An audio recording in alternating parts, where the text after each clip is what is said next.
गांव था। उसका नाम था ढोलकपुर। वह गांव चारों ओर से पेड़ पौधों से घिरा हुआ था और उसमें रहने वाले लगभग 90% लोग बेरोजगार थे, जिनके पास सिर्फ अपना खेत था और उसी से अपना जीवन यापन कर रहे थे। गांव में एक बिरजू नाम का गरीब किसान अपनी पत्नी गौरी और अपने बेटे के साथ रहता था। वह अपना घर चलाने के लिए अपने खेतों में बहुत मेहनत करता था।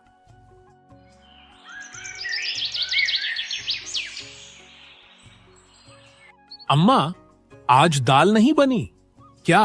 अरे भूख के मारे मेरा पेट दर्द कर रहा है। मुझे बहुत भूख लगी हुई है। अम्मा, कुछ खाने के लिए दो ना। बेटा, आज बस रोटी खा ले। आज घर में कुछ नहीं था तो रोटी ही बची है। कल कुछ इंतजाम करेंगे। इंतजाम? अब क्या बचा है बेचने के लिए? खेत गिरवी रख चुका हूं, बैल बिक चुके हैं। अब पेट की आग कैसे बुझाऊं? भूख तो मुझे भी बहुत जोर से लगी है, लेकिन मैं कर भी क्या सकता हूं? अब हमारा परिवार कैसे चलेगा? मुझे तो यह भी नहीं पता है। हाँ, आप भी बिल्कुल ठीक कह रहे हो, लेकिन हम भूखे रह सकते हैं। हमारा बेटा कैसे भूखा रहेगा? और हम लोगों में तो अपनी भूख को जैसे तैसे करके रोक लिया है, लेकिन उसको तो बहुत जोर की भूख लगी है। गौरी, अब मैं क्या बताऊं? और सेठ जी का कर्ज भी तो चुकाना है। काकर चलिए, बहुत दिन हो गए हैं। पता नहीं किस दिन वह हम पर टूट पड़ेंगे। हाँ जी, और वो जमींदार किसी पर रहेंगे नहीं खाता है। अरे आप आज ही उनके पास चले जाइए और उनसे कुछ दिनों की और मोहलत मांग लीजिए। शायद वह तुम्हें कुछ दिन का समय दे दे।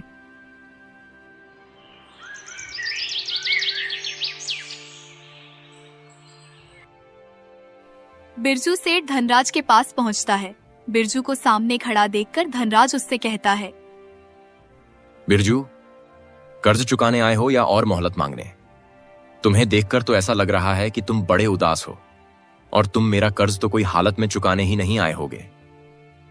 हाँ सेठ जी, यह बात तो आपने बिल्कुल ठीक कही है, क्योंकि मैं आपका कर्ज चुकाने नहीं आया हूं।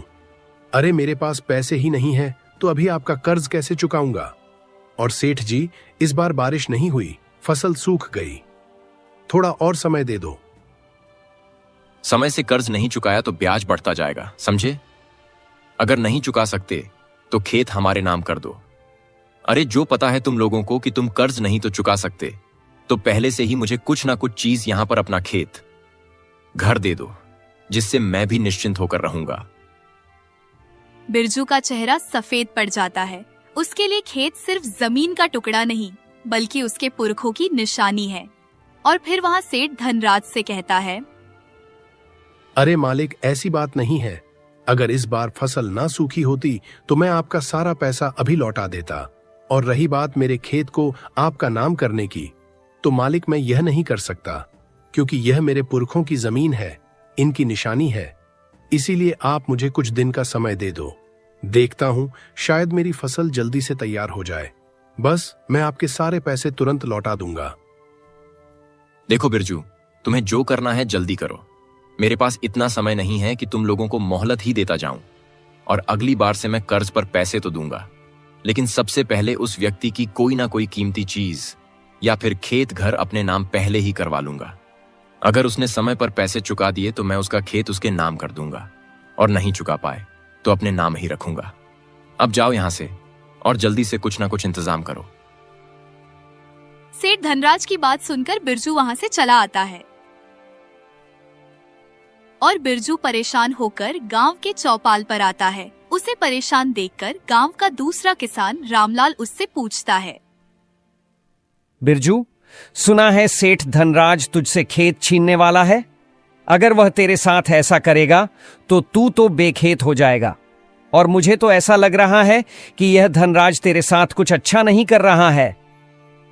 हाँ भाई सेठ धनराज, मुझे मेरा खेत छीनना चाहता है, लेकिन अब मुझे कुछ समझ में नहीं आ रहा है कि मैं क्या करूं, और मुझे कोई रास्ता भी तो नहीं दिख रहा।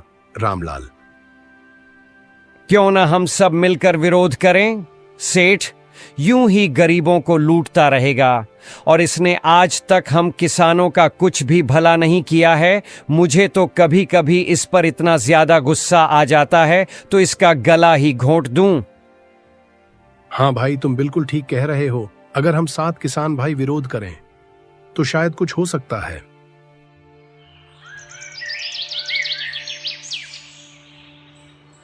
अगले दिन सुबह होते ही रामलाल, बिरजू और रघु तीनों किसान एक साथ खड़े हुए थे। तभी रामलाल उदास होकर बिरजू से कहता है, बिरजू भाई, मुझे माफ करना क्योंकि मैं तुम्हारा साथ नहीं दे सकता। बात कुछ ऐसी है कि यहाँ तो मेरा ननिहाल था और मेरे घर में मेरे पिताजी की मौत हो गई है, तो अब मैं वहां से आ भी नहीं सकता। भाई, अगर मैं यहां रहता तो तुम्हारी मदद जरूर करता। मजबूरन मैं तुम्हें तुम्हारे काम में अधूरा करके जा रहा हूं। अरे कोई बात नहीं रामलाल भाई, मैं और रघु हूं ना, मैं दोनों सब कुछ संभाल लूंगा। तुम आराम से जो, और यह सुनकर बहुत बुरा लगा कि तुम पिताजी की मौत हो गई। भाई तुम आराम से जाना। बिरजू भाई, कुछ सोचा तुमने कि सेठ के खिलाफ क्या करें? सोचना क्या है रघु, सेठ के पास ताकत है, पैसा है, आदमी है, मैं अकेला क्या कर सकता हूं? अरे भाई, तू अकेला नहीं है, मैं तो तेरे साथ हूं ना। और बेचारा रामलाल भी हमारे साथ होता तो भगवान ने उसके साथ बहुत गलत किया गया, उसे जाना ही था। बिरजू रघु की ओर देखता है लेकिन उसकी आंखों में भरोसा नहीं दिखता। तभी अचानक गौरी वहां आती है। उसकी आंखों में आंसू है लेकिन आवाज में हिम्मत है। बिरजू, तू हार क्यों मान रहा है? ये खेत हमारे पुरखों की पहचान है। तू ही तो कहता था कि मेहनत से तकदीर बदलती है, तो अब क्यों पीछे हट रहा है? और तुम खुद को अकेला क्यों कह रहे हो? रघु भैया भी तो है तुम्हारे साथ। मैं हार नहीं मान रहा गौरी, लेकिन सेठ से लड़ना आसान नहीं है और उसके खिलाफ आवाज उठाना इतना आसान नहीं है। मुश्किल है पर नामुमकिन नहीं। अगर तुम दोनों लोग एक साथ मिलकर आवाज उठाओगे तो जीत तुम्हारी ही होगी, लेकिन तुम लोगों को बुद्धि से काम करना होगा। सेठ हर बार हम गरीबों को लूटता है और हम चुपचाप सहते रहते हैं, लेकिन अब बहुत हो गया है, लोग उसका खुलकर विरोध करेंगे। लेकिन अगर सेठ ने बदला लिया तो फिर हम लोग क्या करेंगे? अगर हम एक साथ खड़े होंगे तो सेठ कुछ नहीं कर पाएगा। और बिरजू, तुम खामखा डर रहे हो। गांव में हुई वो सारी बातें नौकर सेठ धनराज को बताने के लिए जाता है। सेठ जी, गांव वाले बिरजू के साथ खड़े हो गए हैं। वो आपके खिलाफ जाने की बात कर रहे हैं। अगर ये गांव वाले ऐसा करेंगे तो बहुत दिक्कत हो जाएगी। ये गांव के गरीब अब ज्यादा बोलने लगे हैं। लगता है इन्हें सबक सिखाना पड़ेगा। अब इनको मैं ऐसा सबक सिखाऊंगा कि ये कभी मेरे खिलाफ जाने का नाम तक नहीं लेंगे।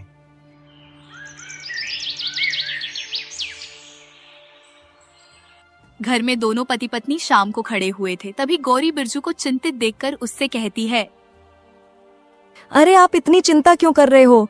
देखो, आप और रघु भैया डटकर इस सेठ का सामना करना और फिर देखने की जीत हमारी ही होगी। तुम बेफालतू में चिंता कर रहे हो। गौरी, मैं सोच रहा हूं कि इस सेठ के पास तो बहुत ज्यादा पैसा है, इसके पास बहुत ज्यादा धन संपत्ति है, और कहां हम गरीब लोग अगर इसके साथ कुछ गलत करने के लिए सोचेंगे तो यहां पैसे देकर हम लोगों पर अत्याचार करवाएगा, और ऐसा हो सकता है कि हम लोग इसके खिलाफ कोई आवाज भी ना उठा पाए। अरे नहीं, तुम यह सब चिंता करना छोड़ दो और बस अपने काम पर ध्यान दो। तुम्हें इसका डटकर विरोध करना होगा। अब इतना सोचो मत, चलो सो जाओ। चलकर कल सुबह उठकर तुम और रघु भैया बात करना।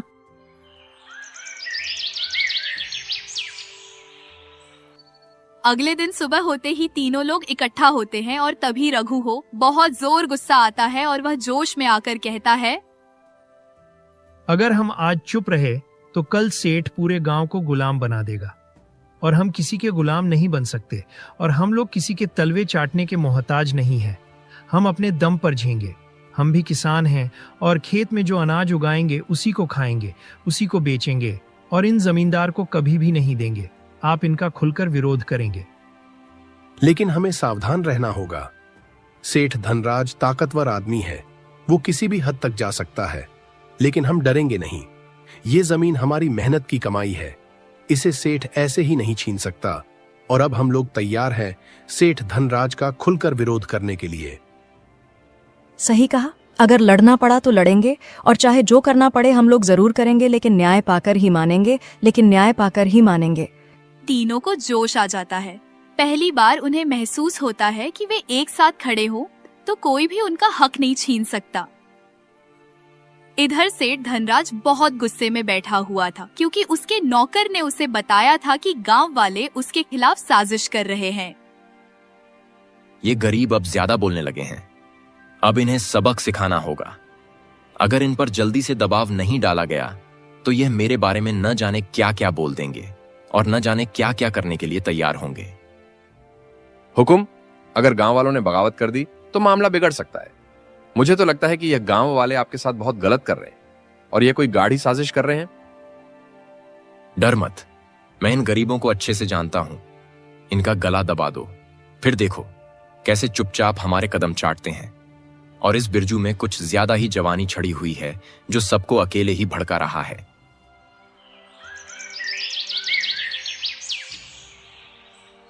थोड़ा थोड़ा अंधेरा होता है, तभी सेठ धनराज अपने नौकर से कहता है, देखो अब थोड़ा थोड़ा अंधेरा हो गया है तो तुम जाओ और वह जो बिरजू की थोड़ी फसल खड़ी है ना, उसमें आग लगा दो जाकर, ताकि उसको समझ में आए कि मुझसे पंगा लेना कोई आसान बात नहीं है। जी मालिक, मैं अभी जा रहा हूं और उस बिरजू की फसल का विनाश कर दूंगा।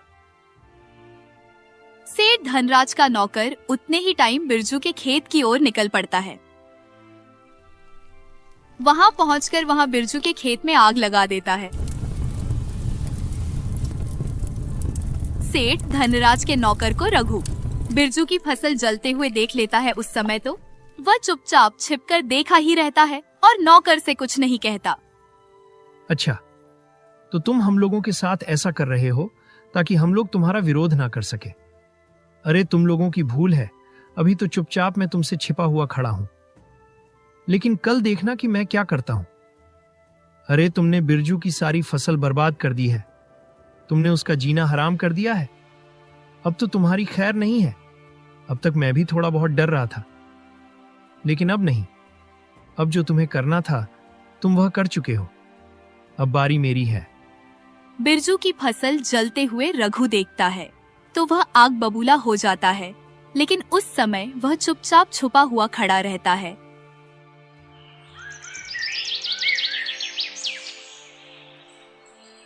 अगले दिन सुबह होते ही रघु बिरजू के पास जाता है और उसे बताता है, बिरजू भाई, सब कुछ बर्बाद हो गया।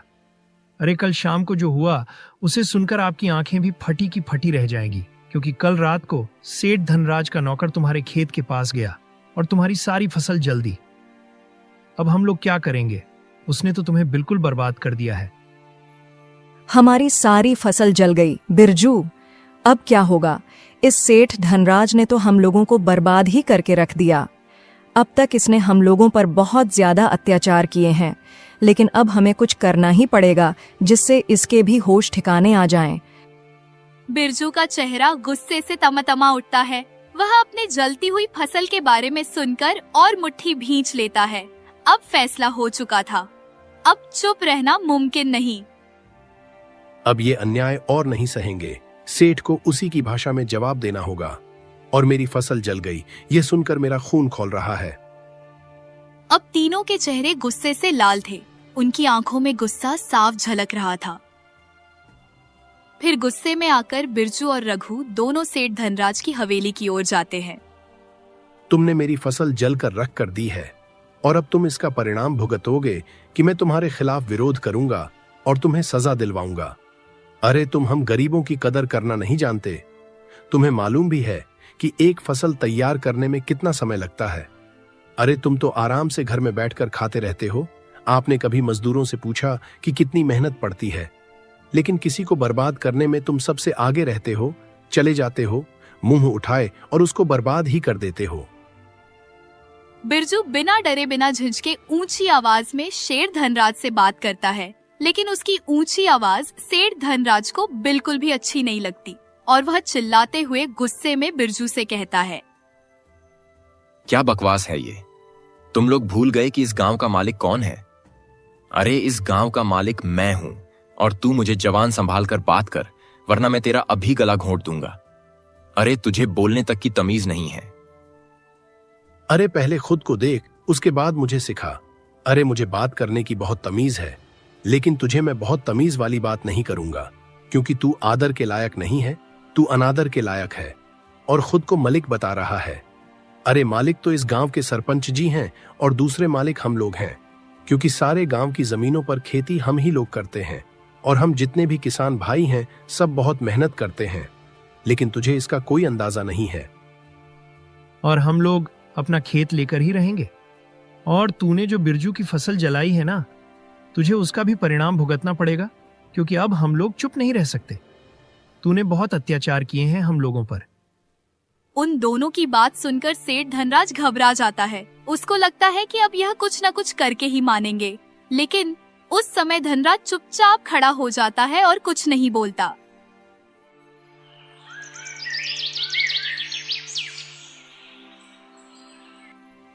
सेठ धनराज चिंतित होकर अपने नौकर से कहता है, अगर हमने इन किसानों को रोका नहीं तो ये बगावत और बढ़ जाएगी। कुछ करना पड़ेगा और फिर लोगों को मुझ पर ज्यादा शक होने लगेगा। अगर यह बात सरपंच को पता चल गई तो वह तो मुझे सजा दिलवाने के लिए तैयार हो जाएगा कि वह मुझ पर पहले से ही नाराज है। लेकिन मालिक, अब हालात बदल चुके हैं, गांव वाले एकजुट हो चुके हैं, हमें कुछ सोचना होगा और आप भी अब इन गरीबों को हल्के में मत लीजिएगा। सेठ पहली बार असहाय महसूस करता है। उसकी आंखों में डर झलकने लगता है। क्या वाकई वह हारने वाला है? बिरजू, मुझे तो ऐसा लग रहा है कि यह सेठ डरने वाला नहीं है, क्योंकि इसके पास बहुत ज्यादा पैसा है। इसीलिए उस पैसे के घमंड में ये सबके सामने आड़कर खड़ा हो जाता है और डरने का नाम ही नहीं देता है। अरे रघु, तुम उसकी चिंता मत लो।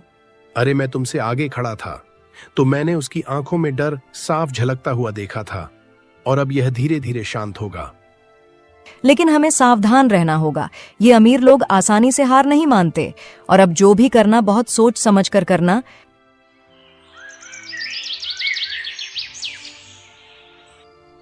अगले दिन सुबह होते ही सेठ धनराज बिरजू और रघु के पास पहुंचता है, क्योंकि उसको अब टेंशन होने लगी थी कि अगर इन दोनों ने कुछ किया तो उसका परिणाम बहुत गलत होगा। इसीलिए धनराज दोनों के सामने आकर उनसे कहता है, बिरजू और रघु, तुम दोनों जो भी कर रहे हो वह बहुत गलत कर रहे हो। और बिरजू, इतना गुस्सा ठीक नहीं है। तुम जानते हो कि तुम्हारा कर्ज कितना बड़ा है, जिसे तुम चुका नहीं सकते। कर्ज की बात मत कर सेठ, तूने तो हमारे खेत ही जला दिए। अब हिसाब होगा। अब मैं चुप रहने वाला नहीं हूं। आप मुझे मेरा इंसाफ चाहिए और मैं अपना इंसाफ लेकर ही रहूंगा। या तो हमारा खेत वापस दे या फिर अंजाम के लिए तैयार हो जा। देख, सरपंच जी बाहर गए हुए थे और शायद कल तक वह आ जाएंगे। फिर देखना कि हम लोगों को इंसाफ वापस मिलता है या नहीं, तो तूने बिरजू की जो फसल जलाई है तो उसकी भी भरपाई करेगा। बस कैसे भी करके सरपंच जी बस गांव आ जाएं। ठीक है, अगर कर्ज नहीं चुका सकते तो अपनी जमीन का मालिकाना हक मुझे दे दो और यहीं से सारी लड़ाई खत्म हो जाएगी। हम अपना खेत किसी भी हालत में नहीं छोड़ेंगे, और तुझे हम लोगों ने अपनी अपनी जमीन का मालिक बना दिया, तब तो तू हम लोगों को कुछ समझेगा ही नहीं। अभी से तूने हम लोगों का जीना हराम कर रखा है, तो बाद में क्या करेगा? ठीक है, फिर तुम्हें जो करना है तुम वह करो और मुझे चलाकर दिखाने की कोशिश भी मत करना, क्योंकि मैं एक बड़ा जमींदार हूं। अरे वह सरपंच तो है, लेकिन उम्र में मेरे से छोटा है। हो सकता है वह मेरी ही बात मानेगा। अरे जब न्याय की कुर्सी पर कोई बैठता है तो वहां पर छोटा बड़ा नहीं देखा जाता। वहां पर सिर्फ बात होगी न्याय की, अन्य की कोई बात नहीं होगी। अरे तू एक घमंड कर रहा है ना, तेरा घमंड भी चूर चूर हो जाएगा। रघु की ऐसी बात सुनकर सेठ सच में पड़ जाता है कि आखिर यह बात तो बिल्कुल सही कह रहा है। अरे सेठ को कोई डर नहीं था, उसको सिर्फ डर था इसका कि उसने बिरजू की फसल जल दी थी। बस उसकी यही बात फंस रही थी।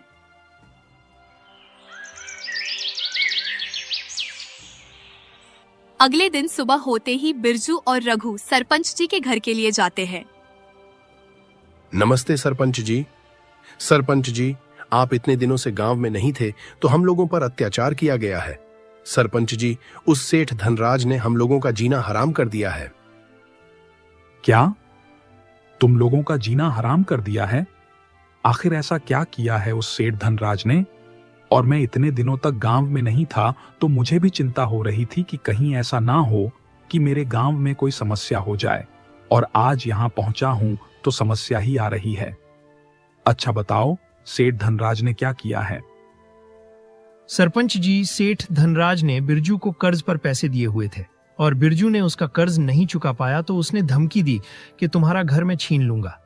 चलो, ये बात तो ठीक थी कि बिरजू ने उसका पैसा वापस नहीं कर पाया तो वह घर छीन लेता, लेकिन सरपंच जी, उसने बिरजू की खड़ी हुई फसल में आग लगवा दी अपने नौकर से। कहकर सरपंच जी यह सब करते हुए मैंने अपनी आंखों से देखा था कि उसका नौकर बिरजू के खेत में आग लग रहा था। अच्छा, तो उस सेठ धनराज ने ऐसा किया है बेटा। मैं तुम दोनों की बात पर विश्वास कर रहा हूं, लेकिन यह बात तुम्हें उसके सामने साबित करनी होगी। अच्छा बिरजू, तुम जो सेठ धनराज को बुलाकर लाओ और दोनों लोग अपनी बातें मुझे बताओ, तब मैं फैसला सुनाऊंगा। क्योंकि अगर मैं ऐसे फैसला सुना दिया तो गांव वालों को भी लगेगा कि मैं तुम्हारा पक्ष लिया है। और रघु, तुम घर चले जाना, सिर्फ इन दोनों को ही यहां आने देना। ठीक है सरपंच जी, बिरजू ही सेठ धनराज को बुला कर लेगा और मैं घर के लिए चला जाऊंगा।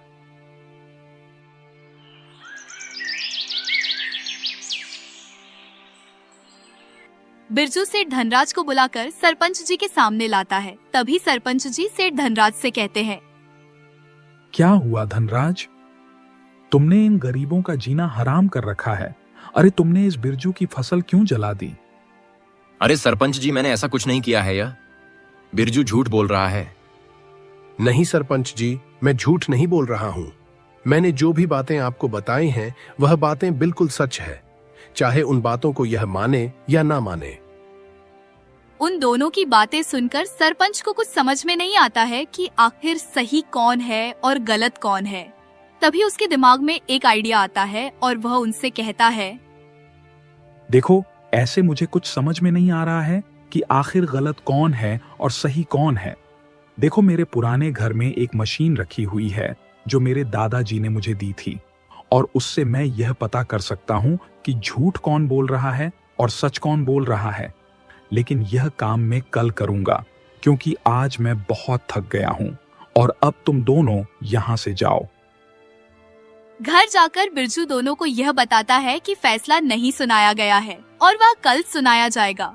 उसकी बात सुनकर दोनों लोग चुप खड़े रहते हैं और तीनों को समझ में नहीं आ रहा था कि आखिर सरपंच जी किस मशीन की बात कर रहे थे। सेठ धनराज चालाकी दिखाने की कोशिश करता है। वह यह सोचता है कि उस मशीन को वह चुरा लेगा तो सरपंच जी नहीं पहचान पाएंगे कि आखिर सही कौन बोल रहा है और गलत कौन बोल रहा है।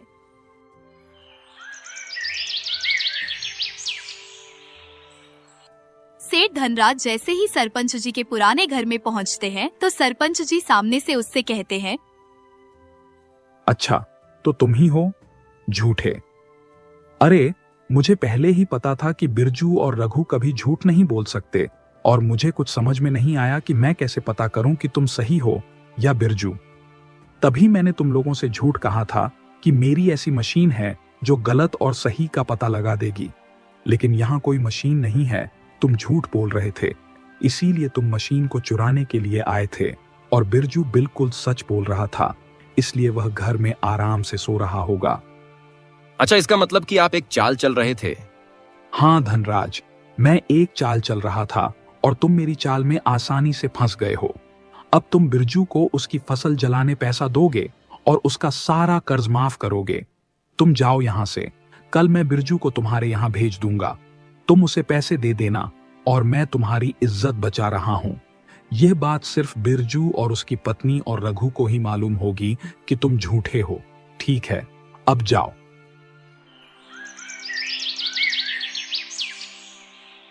अगले दिन सुबह होते ही सरपंच जी बिरजू के पास जाते हैं और उससे कहते हैं, बिरजू, तुम जीत गए हो। अरे, मेरे पास कोई मशीन नहीं थी। मैंने तो यह जानने के लिए वह बात कही थी कि झूठा कौन है और सही कौन है, और शेर धनराज उस मशीन को चुराने के लिए आया था, लेकिन वहां मैं था और मैंने उस पकड़ लिया। अब तुम उसके पास जाना और अपना सारा पैसा ले आना। अब तुम्हारा कर्ज माफ है। इस तरह बिरजू और रघु की जीत हुई, और इसका कारण गौरी थी, क्योंकि गौरी उन्हें सबसे ज्यादा आगाह कर रही थी। इसमें सबसे ज्यादा महत्वता गौरी की ही है।